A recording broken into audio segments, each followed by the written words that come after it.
이기선 사모의 쉬운 성경 이야기, 오늘은 사사기에 대해서 나누도록 하겠습니다.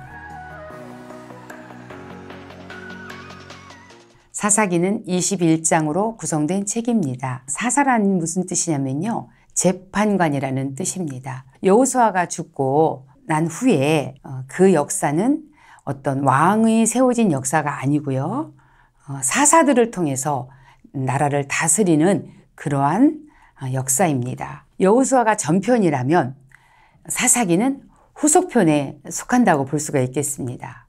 여호수아는 약속의 성취를 이룬 책이라면 사사기는 약속의 성취를 이루지 못한 실패한 책이라고 볼 수가 있겠습니다. 마지막 여호수아가 고별사에서 얼마나 강조했습니까?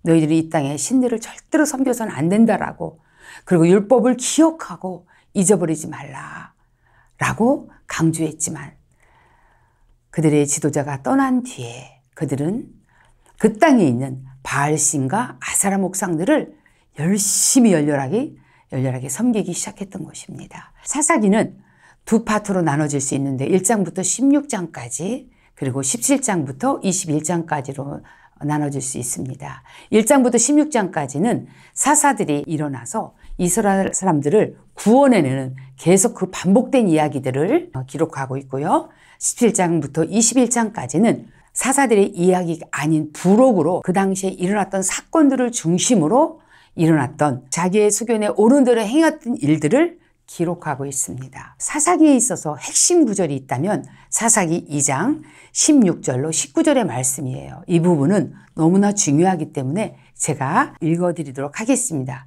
여러분들이 이 핵심 구절을 듣다 보면 그 당시 사람들이 얼마나 부패했고 타락했고 하나님을 떠나 있는지를 금방 눈치채실 것입니다.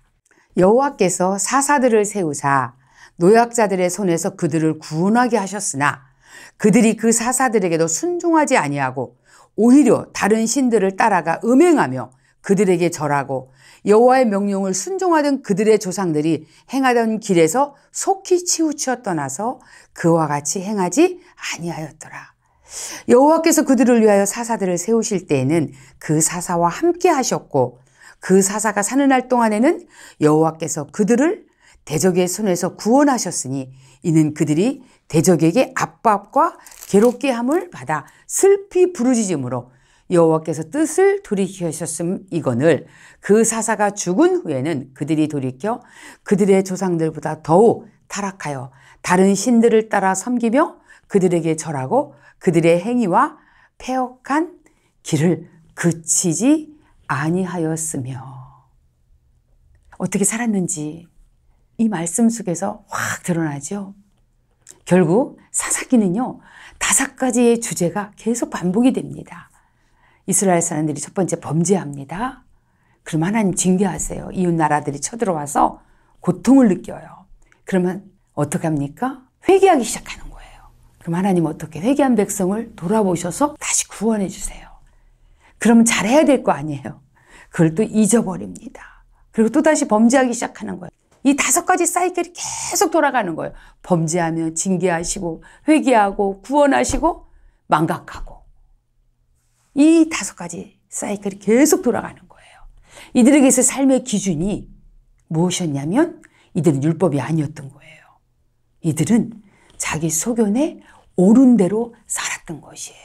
그 결과가 무엇입니까? 우상을 숭배하는 그런 삶으로 살다 보니 원래 이스라엘 백성에게 부여해 주셨던 하나님의 가치와 이들을 향한 목적이 있었어요. 이들은 온 열방 가운데 제사장 나라로서 살기를 원하셨어요. 거룩한 백성으로 살기를 원하셨어요. 그런데 이렇게 물들어 버리니까, 타락하니까 하나님이 징계할 수밖에 없었던 것이고, 또 그들은 깨닫고 회개할 때마다 구원하셨던 것입니다. 자기 소견에 옳은 대로 행했던 삶의 결과인 것입니다. 하나님은 오늘 우리에게 이 사사기를 통해서 무엇을 교훈하십니까? 첫 번째, 그것은 하나님의 신실하심이십니다. 아무리 우리가 잘못하고 패역한 길을 가고 하나님을 무시하고 멸시한다 할지라도 돌이켜 회개하는 백성을 하나님 외면하지 않으시고 그들을 구원하시는 하나님의 신실한 사랑인 것입니다. 그 신실함이 만약에 중간에 끊겼다면 이스라엘 백성들은 다 멸망됐을 거예요. 그러나 하나님은 아브라함 때부터 언약하신 그 언약이 있기에 결코 그렇게 하지 않으셨다는 겁니다. 두 번째, 이 사사기를 통해 우리에게 교훈하시는 것은 인간의 죄가 얼마나 끈질긴가에 대해서 우리는 보게 되는 것입니다. 회개하고 돌이키고 고통을 느끼면 다시는 그 물에 발을 담그지 않을 것 같은데도 여전히 또다시 범죄하는 그런 모습들을 보면서 오늘날 우리의 모습과 얼마나 비슷한지를 돌아보게 되는 것입니다. 그렇기 때문에 다시 한번 강조하는 것은 모세가 강조했던 신명기 6장 무엇입니까? 쉐마, 들으라. 여호와의 말씀을 기억하라. 그리고 여호수아에 와서 우리에게 주셨던 명령들이 무엇입니까? 율법을 떠나지 말고 주야로 묵상하고 그것을 지켜 행하라고 하신 이 하나님 말씀을 우리가 말씀대로 살지 않는다면 우리도 사사기 시대의 사람들처럼 살게 될 수밖에 없다라는 결론인 것입니다. 하나님께서 오늘 우리 이 사사기를 통해서 주시는 교훈들을 기억하면서 하나님 말씀으로 돌아가는 저와 여러분이 되시기를 주님의 이름으로 축복합니다. 감사합니다.